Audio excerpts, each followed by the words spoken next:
Now we get to talking about what the modern organisation of the EU is and how it kind of began.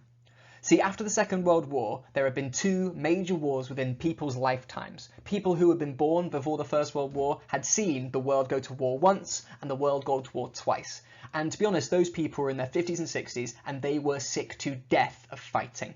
To be honest, everyone who was under 30 was sick to death of fighting as well. But you can see that the world had seen that conflict and fighting does not do good. Conflict and fighting causes the world to get worse for everyone else around them, and people started being committed to try and stop that happening. So rather than everyone keeping to themselves, this is my country, my stuff, everyone realised, why don't we try and blur those lines a little bit? If we can connect to each other, that if you break apart, you're worse off than just staying together in not a warlike situation. So a group of countries, including France, Germany, Italy, Belgium, Luxembourg, created a thing called the ECSC, the European Coal and Steel Community.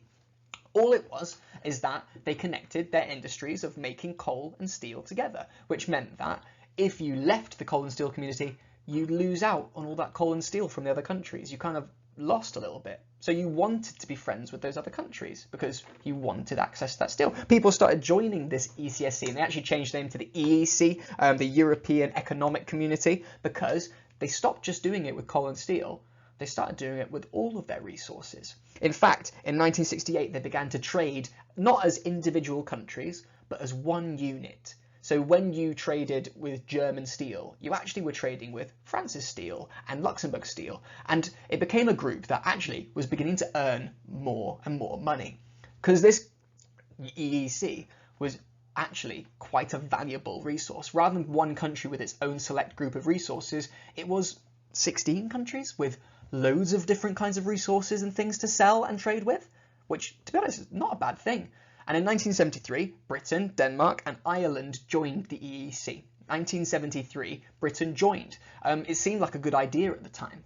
And the UK even held a referendum in 1975 to decide to stay in there, and Britain wanted to be a part of the EEC.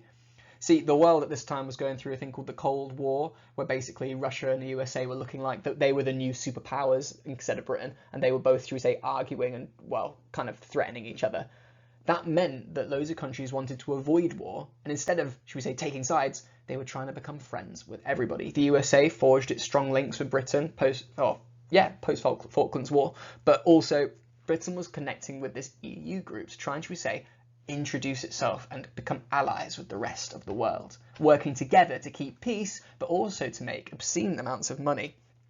See, in 1993, the EEC changed to becoming the EU, the European Union. And when the Cold War ended, more countries added themselves to this EU. In fact, the EU began to have essentially it just became a thing where these countries don't operate like singular countries very much anymore. They operate as a unit. In fact, they have their own parliament called the European Parliament, where they have members of the European Parliament, MEPs, that get voted on. Every other year there's an MEP vote where they all decide laws for all of the countries rather than just each other's countries. This created a bit of a problem though. See, there are some people who like to say they are Eurosceptic. They dislike EU's policy. They think if I'm British or if I'm Polish and some French MEP decides a law, why should I follow that? Why should I do the laws that the European Union decides for me? They don't like that, shall we say, not controlling their own laws. And as well as that, there are people who love Europe. They're called pro-Europeans, and should we say they like the idea of being able to trade and commute and move as a unit is a better thing, peaceful and more money earning sort of thing. See, the idea of this is that you just know what the European Union is. Why did people want to join it? And what encouraged more and more people to, should we say, become part of this community? So just one, why were they keen to team up post-World War II? What does the EEC and ECSC stand for? How did the Cold War encourage alliances? What's the single market? And why are people either for or against the EU as a concept? Find those information in the textbook. You can find them also in this next video coming up, but please revise this, learn it so you don't need me to tell you. If you can say it out loud to yourself or you can write it down with specific key facts, you're sorted. Please revise it yourself. All right, good luck.